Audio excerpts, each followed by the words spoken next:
محترم دوستوں، عزیز سامعین، اللہ رب العزت نے دنیا میں جہاں بے شمار نعمتیں انسانوں کو عطا فرمائی ہیں، بے شمار نعمتیں ان کو عطا بھی فرمایا ہے، عطا فرمانے کے ساتھ ساتھ بیان بھی فرمایا ہے۔ باقاعدہ قرآن پاک میں اللہ پاک فرماتے ہیں وَإِن تَعُدُّوا نِعْمَتَ اللَّهِ لَا تُحْصُوهَا، اگر تم اللہ کی نعمتوں کو گننا چاہو، شمار کرنا چاہو تو ان کو شمار نہیں کر سکتے۔ اور پھر فرمایا إِنَّ الْإِنسَانَ لَكَفُورٌ، انسان بڑا ناشکرا ہے، ناقدرہ ہے، اللہ کی نعمتوں کی قدر نہیں کرتا۔ تو اللہ رب العزت نے انسان پر لامتناہی لاتعداد نعمتیں عطا فرمائی ہیں۔ ان نعمتوں میں ایک اہم ترین نعمت وہ صحت، تندرستی ہے۔ اہم ترین نعمت اللہ رب العزت کی طرف سے جو ایک انسان کو عطا کی جاتی ہے، ان نعمتوں میں اہم ترین نعمت صحت اور تندرستی ہے۔ یہ وہ نعمت ہے جو اللہ رب العزت نے جہاں مسلمانوں کو، ایمان والوں کو اس نعمت سے سرفراز فرمایا ہے، وہیں بے شمار کافروں کو بھی اللہ رب العزت نے یہ نعمت عطا فرمائی ہے۔ اس صحت کے مقابلے میں تندرستی کو سمجھنے کے لیے ہمیں بیماری کو سمجھنا ہوگا۔ اشیاء تعرف الاشیاء بأضدادها، چیزیں اپنے مقابل کو دیکھ کر، جانچ کر پہچانی جاتی ہیں۔ صحت کی قدر، تندرستی کی نعمت کو سمجھنے کے لیے بیماری کو سوچنا، بیمار کے احوال لینا، بیمار کی خیر خبر دریافت کرنا، مریض کی عیادت کرنا، یہ وہ اعمال ہیں۔ بیماری کے بارے میں سوچنا، بیماروں کی خبر گیری کرنا، مریضوں کی عیادت کرنا، اس عمل سے انسان کو اللہ رب العزت نے جو اپنے آپ کو جو نعمت صحت کی دی ہے اس کی قدر معلوم ہوتی ہے۔ جب تک بیماروں کے پاس نہیں جایا جائے گا، ان کے حال احوال نہیں لیے جائیں گے، ان کی عیادت کی خبر فکر نہیں کی جائے گی، اس وقت تک انسان کے پاس جو نعمت ہے، جو اللہ کی ایک بہت بڑی نعمت صحت، اس کی قدر نہیں آتی۔ ایک مسلمان پر دوسرے مسلمان کے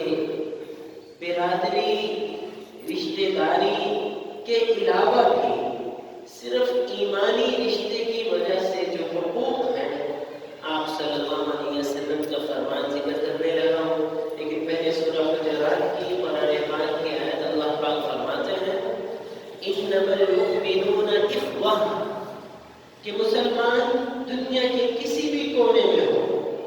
ان میں باہم ایک رشتہ اللہ رب العزت نے پیدا فرما دیا ہے کہ ان میں ایمانی رشتہ، ایمانی برادری، آپس میں بھائی بھائی ہیں۔ ان بھائیوں کے آپس میں جہاں بیشتر حقوق ہیں، ان حقوق میں ترمذی شریف کی آپ صلی اللہ علیہ وسلم کی روایت میرے اور آپ کے لیے زندگی بھر کا ایک سبق ہے۔ معاشرے میں ایک شریف، ایک باکردار، ایک سلجھی ہوئی شخصیت کے اعتبار سے زندگی گزارنے کے لیے آپ صلی اللہ علیہ وسلم نے فرمایا کہ ایک مسلمان کے دوسرے مسلمان پر 5 حق ہیں۔ نمبر 1 فرمایا جب کبھی کہیں کوئی مسلمان ملے، اذا لقیتہ، کوئی بھی مسلمان کہیں بھی جہاں بھی ملے، فسلم، اسے سلام کرنا۔ اور ایک روایت میں ہے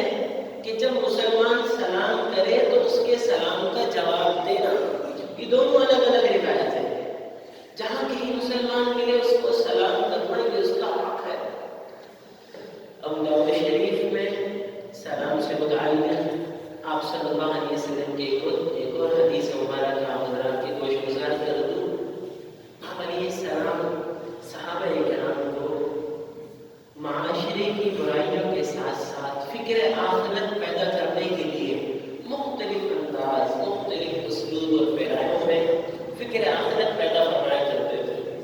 قیامت کی علامات کا ذکر کر کے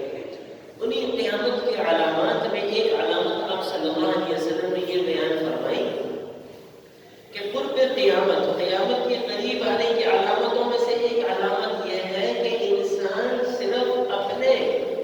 جس کو من عرف، جس کو وہ پہچانتا ہوگا اسے سلام کرے گا، جسے پہچانتا نہیں ہے اسے سلام کرنا چھوڑ دیا جائے گا۔ حالانکہ معلوم ہے کہ یہ مسلمان بھائی ہے، میرے اس سے ایک ایمانی رشتہ ہے، لیکن چونکہ اس سے کوئی دنیاوی شناسائی آپس میں تعارف جان پہچان نہیں ہے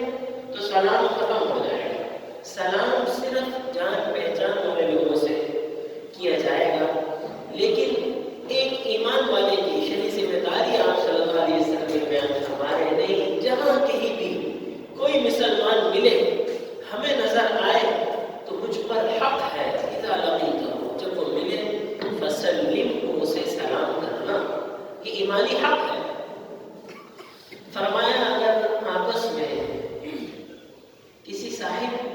کوئی صاحب آپ سے نفرت کرتے ہیں، آپ کو اندازہ ہے کہ یہ شخص مجھ سے کچھ کینہ رکھتا ہے یا مجھ سے کچھ نفرت رکھتا ہے، مجھ سے بڑے دور رہتا ہے، اور آپ کو کوئی ریزن بھی معلوم نہیں ہے، تو ظاہری طور پر کوئی وجہ بھی کوئی سامنے نہیں ہے۔ ابو منصور عیاش رحمہ اللہ فرماتے ہیں وہ جب بھی آپ کو ملے آپ اسے سلام کریں، صرف چند مرتبہ اسے سلام کرنے کی برکت سے اللہ پاک دلوں کی نفرت ختم فرما دیتے ہیں۔ جہاں کہیں ملے السلام علیکم ورحمۃ اللہ، ممکن ہے کہ پہلی بار آپ کے سلام کے جواب میں وہ منہ پھیر لے، خوشی سے جواب بھی نہ دے، لیکن آپ اگلی بار پھر ملے، پھر ملاقات، سلام کرنے کی برکت سے اللہ پاک دلوں کی کدورتیں، نفرتیں، کینے، عداوتیں ختم فرما دیتے ہیں۔ ویسے ہی اسلام نے اس پہ ایک مسلمان کو حق قرار نہیں دیتے، اس کی بہت سی برکات ہیں۔ تو پہلا حق ایک ایمان والے پر جہاں کہیں کوئی مسلمان ملے اسے سلام کرنا یہ ایمانی حق ہے۔ نمبر 2 فرمایا وَإِذَا دَعَاكَ فَأَجِبْهُ، جب کوئی مسلمان آپ کو کسی چیز کی دعوت دے اس کی دعوت کو قبول کرنا یہ اس کا حق ہے۔ دعوت کی قبولیت میں وضاحت عرض کر دوں، کسی نے آپ کو اپنے پروگرام میں بلایا ہے، کسی کھانے کی دعوت پر بلایا ہے اور آپ کے پاس وقت بھی موجود ہے لیکن کھانے کی طبیعت نہیں کر رہی، آپ اپنے گھر سے اس کے پروگرام میں چلے گئے، آپ نے حق پورا کر دیا۔ دعوت میں جا کر آپ ان سے کہیں میری طبیعت نہیں ہے کھانا کھانے کی، آپ نے شرکت کر لی۔ ایک مسلمان کی دعوت پر یہ شرکت کرنا اس حق کو پورا کرنا۔ دوسرا حق ایک ایمان والے پر جب کوئی مسلمان دعوت دے اس کی دعوت کو قبول کرنا یہ ایمانی حق ہے۔ اور فرمایا کہ استنصحک، جب کوئی ایمان والا تیسرا حق ایک مسلمان پر دوسرے مسلمان کا جب وہ آپ سے مشورہ مانگے کسی معاملے میں اور آپ کو اس معاملے کی سوجھ بوجھ ہے، آپ کو اس کی معلومات ہیں، تو خیر خواہی کے ساتھ اس کو صحیح مشورہ دینا یہ ایمان والے کا حق ہے۔ ایک ایمان والے کا مجھ پر اس کا یہ فریضہ ہے، یہ ذمہ داری عائد ہوتی ہے، جب کوئی مجھ سے مشورہ مانگے اور مجھے علم ہو اس کو صحیح خبر کر دینا اور اس کو اس کے نقصان اور اس کے منفعتوں سے آگاہ کر دینا کہ یہ فوائد ہیں اور یہ نقصان ہے، یہ بتا دینا یہ اس کا حق ہے۔ نمبر 4 فرمایا جب کسی مسلمان کو چھینک آ جائے اور چھینک آنے پر وہ الحمدللہ کہے تو جواب میں فشمتہ، اس کو یرحمک اللہ کہنا یہ حق ہے۔ تو یاد رکھیے گا یہ جو حقوق ذکر ہو رہے ہیں ان میں یرحمک اللہ یہ حق واجب ہے۔ کسی مسلمان نے ہماری مجلس میں اسے چھینک آئی اور اس نے الحمدللہ کہا اور ہم نے جواب میں یرحمک اللہ نہ کہا تو ہم نے اپنا ایک حق چھوڑا ہے، ایک واجب کو چھوڑنے کا ہمیں گناہ ہو، یہ واجب ہے جواب دینا۔ اسی طرح کوئی سلام کرے اس سلام کا جواب دینا واجب واجب ہے. سلام کرنے پر جواب اگر نہ دیا جائے تو نہ دینا گناہ ہے. اس کو سمجھنا چاہیے. جو پہل کرتا ہے وہ سنت پر عمل کر رہا ہے. کوئی صاحب ہمارے پاس آئے, انہوں نے پہل کی السلام علیکم ورحمۃ اللہ, انہوں نے سنت پر عمل کیا. اگر وہ سلام نہ بھی کرتے تو کوئی گناہ نہ تھا, لیکن جب انہوں نے سلام کر لیا, ایک سنت پر عمل کیا, اب مجھ پر اور آپ پر اس کا جواب دینا یہ سنت نہیں, یہ واجب ہے. اب ہم پہ لازم ہو گیا اس کا جواب دینا. اسی طرح کسی کو چھینک آ گئی, چھینک آنے پر الحمدللہ کہنا لازم نہیں ہے, ایک سنت ہے. لیکن اگر کسی نے اس سنت پر عمل کر لیا تو اور ہم نے سن لیا کہ اس نے چھینک آنے پر الحمدللہ کہا ہے, تو اب اس نے تو سنت پر عمل کیا, لیکن ہمیں جواب دینا لازم ہو گیا یرحمک اللہ کہنا. آپ علیہ السلام کا فرمان, جب وہ ملے اس کے سلام کا جواب دو, اور جب اسے چھینک آئے اور وہ الحمدللہ کہے تو اس کو یرحمک اللہ کہنا لازم. فرمایا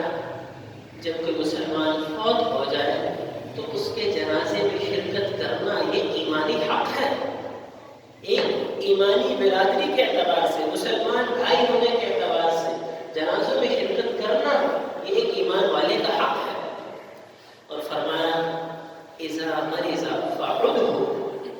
آج کے ہمارے خطبے کا موضوع بھی یہی ہے. ان 5 حقوق میں ایک حق اذا مرض فعدہ, جب کوئی مسلمان بیمار ہو جائے تو اس بیمار کی عیادت کرنا, یہ عیادت اس کا حق ہے. محترم دوستوں, جیسے کہ شروع میں عرض کیا گیا, اللہ پاک کی بے شمار نعمتوں میں ایک اہم ترین نعمت صحت ہے, تندرستی ہے. اور اس کی قدر آدمی کو تب آتی ہے جب انسان بیماروں کے پاس جائے گا, بیماروں کی عیادت کرے گا. ایک مسلمان کے حقوق میں, جہاں یہ تمام حقوق ہیں, ان حقوق میں ایک اہم ترین حق آج کے معاشرے میں حالات کے اعتبار سے بیماروں کی عیادت کرنا, ان کی خبرگیری کرنا, ان کے حال احوال لینا. اگر آپ سے بہت دور رہتے ہیں یا کسی عذر کی وجہ سے ان کے پاس, ان کے گھر نہیں جا سکتے, تو آج کے حالات کے اعتبار سے اور اللہ پاک نے جو اس زمانے میں سہولیات دی اس کے اعتبار سے کم از کم فون کال پر اس کی خبرگیری کرنا یہ ایک ایمان والے کا مجھ پر حق ہے. کسی بھی ایمان والے کی بیماری کی حالت میں آپ صلی اللہ علیہ وسلم کے ارشاد مبارک حضرت ابو موسیٰ اشعری رضی اللہ عنہ فرماتے ہیں کہ آپ صلی اللہ علیہ وسلم فرمایا کرتے تھے اطعموا الجائع, بھوکوں کو کھانا کھلایا کرو, وفک العانی, اگر کسی شخص پر قرضہ اتنا زیادہ آ گیا کہ بہت پریشان ہو تو اس کے قرضے کی ادائیگی میں تعاون کر دیا کرو. اور فرمایا وعود المریض, بیماروں کی عیادت کیا کرو. آپ صلی اللہ علیہ وسلم بیماروں کی عیادت کا حکم ارشاد فرمایا کرتے تھے. مریض کی عیادت اپنے دوست احباب میں, رشتہ داروں میں مریض کی عیادت کرنا, ان کے حال احوال لینا. آپ صلی اللہ علیہ وسلم کے ارشاد مبارک کی روشنی میں مریض کون ہوتا ہے؟ جو صحت کی نعمت سے محروم ہے, جو تندرستی کی نعمت سے محروم ہے. آپ صلی اللہ علیہ وسلم کا فرمان ہے نعمتان مغبون فیہما کثیر من الناس. اللہ رب العزت کی 2 نعمتیں ایسی ہیں جس میں بے شمار انسان دھوکے میں پڑے ہوئے, وہ اس کی قدر ہی نہیں کرتے. 2 نعمتیں اللہ رب العزت کی ایسی ہیں, مغبون, لوگ دھوکے میں پڑے ہوئے ہیں, ان کو اس کی قدر نہیں. کثیر من الناس, بہت بڑی تعداد. ان 2 نعمتوں میں فرمایا الصحہ, پہلی نعمت تندرستی ہے, اور دوسری نعمت والفراغ, انسان کو جو فرصت کے ایام ملتے ہیں یہ اللہ کی بہت بڑی نعمت ہے. ورنہ ان سے پوچھیے جنہیں سر بجانے کا موقع نہیں ملتا, جن کو کھانے کا ٹائم ٹیبل نہیں معلوم, مجھے کب کھانا ہے, کب پینا ہے, کب گھر آنا ہے, کب جانا ہے, کوئی ان کی ٹائمنگ نہیں ہے آنے جانے کی. مصروفیات دنیاوی دھندوں میں, دنیاوی مصروفیات میں ایسے پھنس گئے ہیں ان کو فرصت ہی نہیں ہے. آپ صلی اللہ علیہ وسلم صحابہ اکرام کو فرمایا کرتے تھے ان 2 نعمتوں کی قدر, ایک صحت تندرستی اور دوسری فراغت فرصت, اس کی قدر کریں, فرصت کے لمحات کو ضائع نہ جانے دیں. محمود ابن شعبان رحمہ اللہ فرمایا کرتے تھے انسان، اور آپ صلی اللہ علیہ وسلم کی امت میں وہ خود بھی امتی ہیں، ایک تابعی ہیں، فرمایا کرتے تھے اے انسان، اور پھر وہ انسان جو جناب رسول اللہ صلی اللہ علیہ وسلم کی امت میں پیدا ہوا ہے، تیری تو عمر ہی بہت تھوڑی، پچھلی امتوں کو 500 600 800 1000 سال عمر ان کی زندگی کے ہوا کرتے تھے، فرمایا کرتے تھے تیری تو عمر ہی بہت تھوڑی ہے، اس تھوڑی سی عمر میں 1/3 حصہ، فرمایا 60 سے 65 سال آپ صلی اللہ علیہ وسلم نے اس امت کی عمر کا ذکر فرمایا، اس 60 سال کا 1/3 1/3 جو ہے 20 سال وہ تو بچپنے میں گزر جاتا ہے، لاوبالی لاشعور میں گزر جاتا ہے، فرمایا بمشکل لے دے کر کے باقی اگر 40 سال دیکھا جائے آرام کے نکالے، کھانے پینے کے نکالے، روزانہ کی بنیاد پہ 6 گھنٹے آرام کے نکالے، نیند کے نکالے، بمشکل فرمایا کرتے تھے حساب لگائے تو 4 سے 5 سال وقت ملتا ہے کام کا، ان 4 سالوں کی قدر کر لیں، اس پر 4000 نہیں 4 لاکھ نہیں 4 کروڑ نہیں، ہمیشہ کی زندگی، وہ جنت کی زندگی جس کا کوئی اینڈ نہیں ہے، جس کی کوئی انتہا نہیں ہے، اس کا دار و مدار یہ مختصر سی زندگی پر ہے۔ تو اس زندگی میں آپ صلی اللہ علیہ وسلم نے فرمایا جو فراغت کا وقت ہو، جب انسان فارغ ہو تو اس کو کسی ہنسی مذاق اور ٹائم پاس کے اعتبار سے دنیاوی فضولیات میں گزارنے کے بجائے اس کو قیمتی بنا لیا جائے۔ حضرت لقمان علیہ السلام کا ان کی حکمت والی باتیں قرآن پاک میں بھی موجود ہیں، باقاعدہ سورہ لقمان اور پورے ایک رکوع ان کے حکیمانہ ارشادات کا منقول ہے۔ ان کا ایک قول ہے، فرمایا کرتے تھے الصحۃ تاج رؤوس الاصحاء، صحت تندرستی یہ تاج ہے، تندرست لوگوں کے سر پر ہوتا ہے، لا یراها الا المریض، تندرستی اور صحت کا جو تاج ہے اس کو صرف مریض ہی دیکھ پاتا ہے، یہ ہر کسی کو نہیں نظر آتا۔ تندرستی یہ وہ تاج ہے اللہ کا جو اللہ پاک نے تندرست لوگوں کو عنایت فرمایا ہے، لیکن نظر صرف الا المرضى، صرف مریضوں کو، بیماروں کو، ناداروں کو، ان کو نظر آتا ہے۔ اس صحت کی قدر کیجئے، جب کسی بیمار کے پاس جاتے ہیں، جہاں اور بہت سے انشاءاللہ بھی حدیث مبارکہ کی روشنی میں انعامات اللہ رب العزت کی طرف سے جو ایک عیادت کرنے والے کو ملتے ہیں ذکر کرنے لگا ہوں، وہاں آپ خود دیکھیے ایک بیمار کے پاس جا رہے ہیں، وہ جسمانی اعتبار سے بھی کمزور ہو چکا ہے،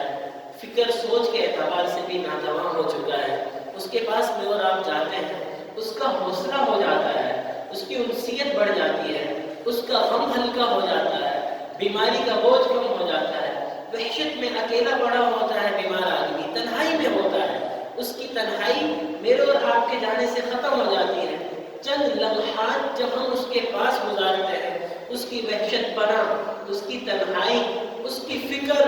اس کا غم، اس کی سوچ بٹ جاتی ہے، اور اسی سے اللہ پاک اس کی بیماری کو تندرستی میں بدل دیتے ہیں۔ کرنے والی ذات اللہ رب العزت کی ہے، لیکن میں اور آپ ایک سبب کے درجے میں، ایک ایمان والے مسلمان بھائی جو عرصہ دراز سے بستر پہ پڑا ہوا ہے،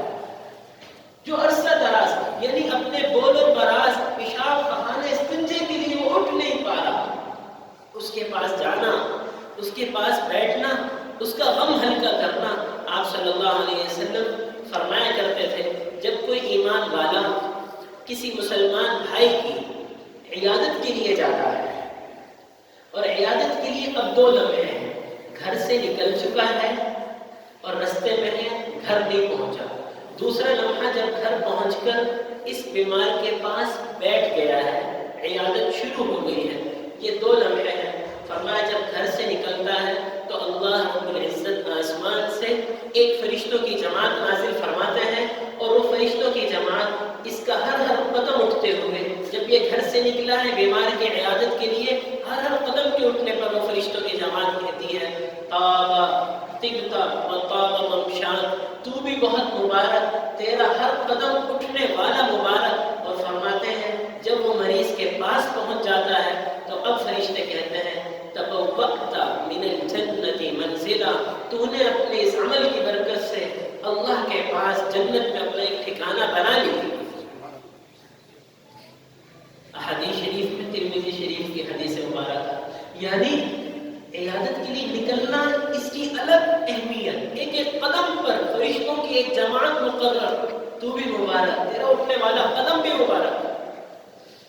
مسلم شریف میں، اور یہی روایت بخاری شریف میں بھی ہے، روز محشر حساب کتاب کے وقت اللہ پاک ایک انسان سے فرمائیں گے، اے میرے بندے، ابو ہریرہ رضی اللہ عنہ کی روایت ہے، اے میرے بندے، میں بیمار تھا، تو نے میری عیادت نہیں کی؟ تو بندہ کہے گا، اے اللہ انت رب العالمین، آپ تمام جہانوں کے پروردگار ہیں، آپ کیسے بیمار؟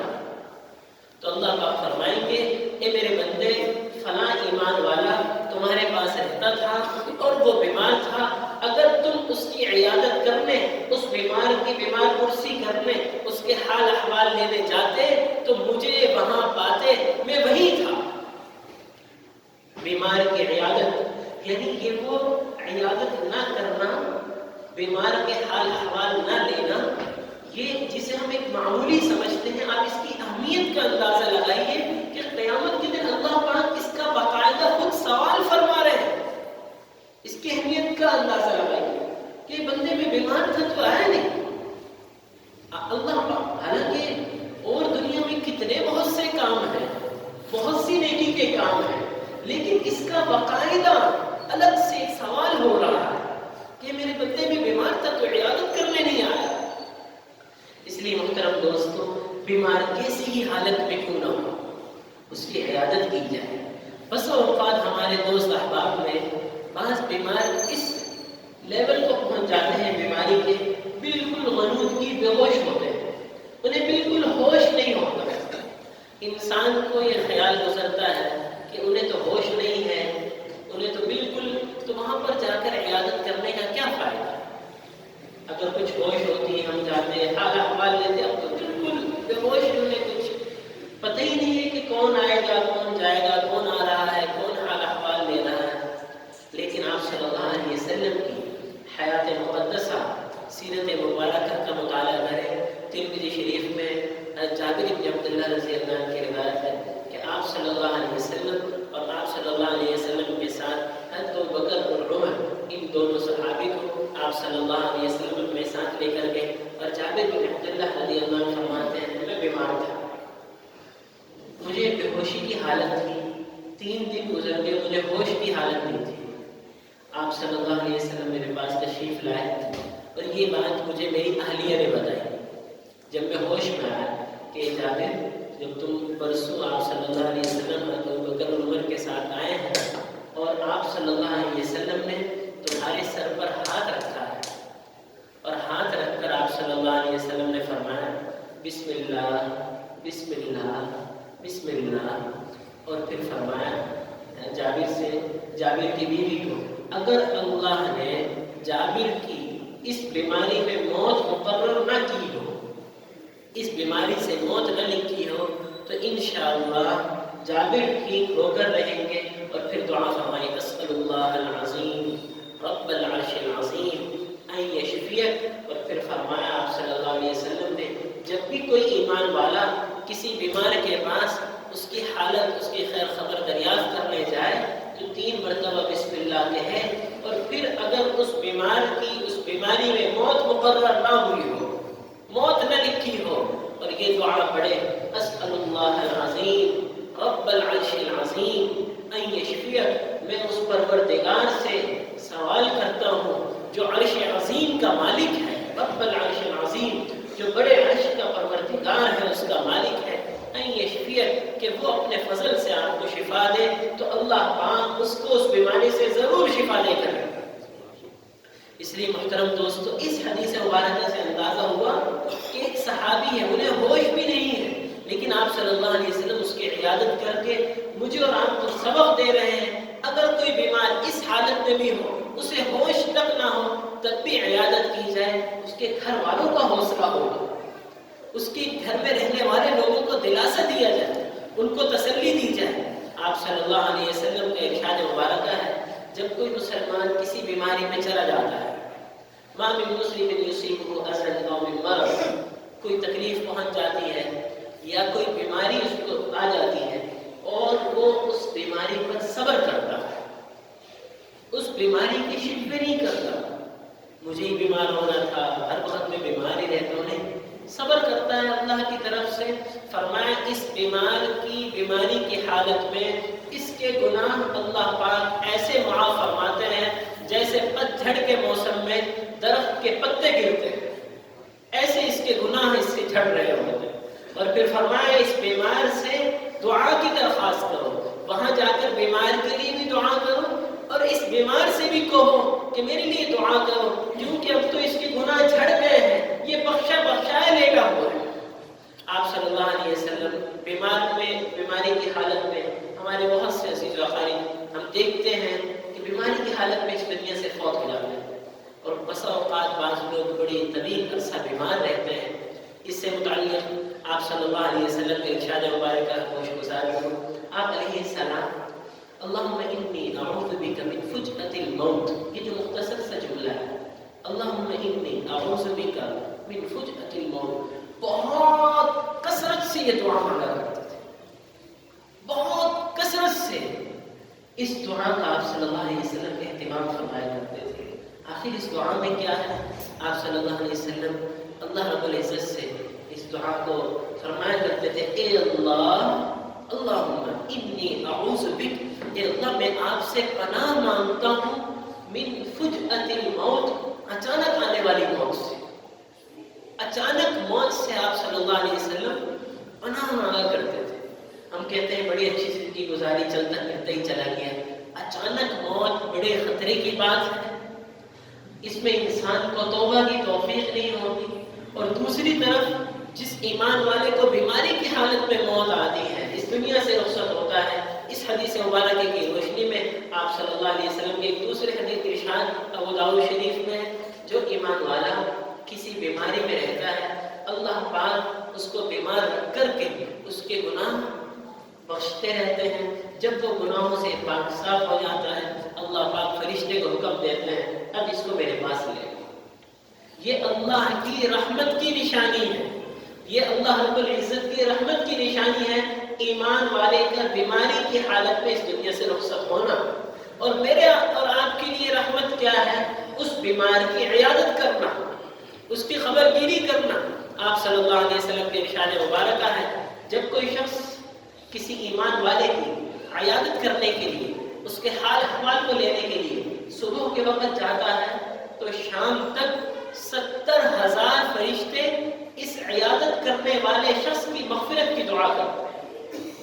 اگر شام کو کسی بیمار کی عیادت کے لیے جاتا ہے تو صبح تک 70,000 فرشتے اس جانے والے کی مغفرت کی دعا کرتے ہیں۔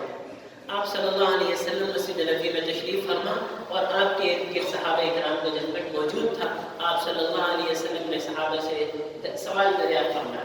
کون ہے جس نے آج کچھ نہ کچھ صدقہ کیا ہے؟ تو ابو بکر صدیق رضی اللہ عنہ نے اپنا ہاتھ بلند فرمایا۔ پھر آپ صلی اللہ علیہ وسلم نے پھر سوال دریافت فرمایا،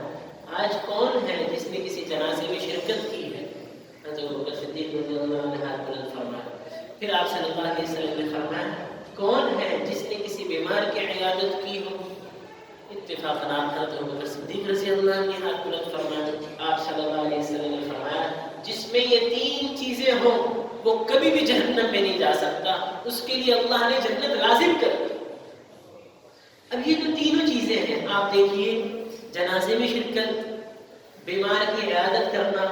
صدقہ کرنا، یہ دوسروں کے لیے ہے، انسان دوسرے کے لیے کرتا ہے، یہ ہمارے معاشرے کی بہتری کے کام ہیں۔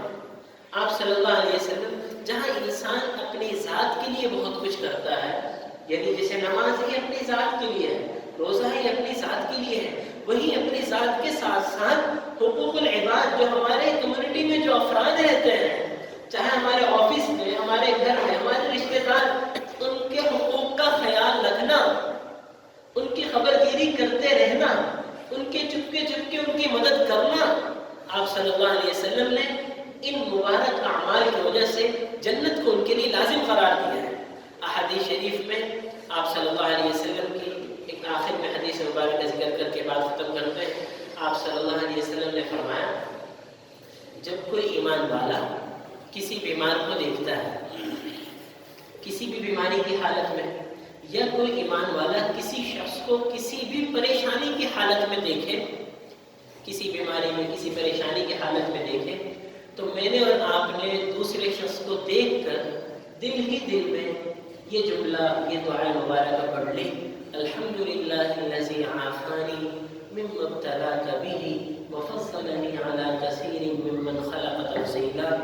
صرف ایک لائن کے برابر دعا ہے، بار بار پڑھنے سے یاد بھی ہو جائے کہ اس کا ترجمہ ہے بیمار کو یا پریشان حال کو دیکھ کر میں نے اور آپ نے کہا تمام تعریفیں اس اللہ کے لیے ہیں جس نے مجھے عافیت اور صحت اور تندرستی دی ہے. وفضلنی علی کثیر ممن خلق تفضیلا. اور بہت سے انسان جو قسم قسم کی پریشانیوں میں اور بیماری میں مبتلا ہیں، مجھے ان سے محفوظ رکھا ہے. کسی بھی بیمار کی بیماری کو دیکھ کر اگر یہ دعا پڑھ لی تو اس دعا پڑھنے والے کو اللہ پاک موت تک اس بیماری میں مبتلا نہیں کرے.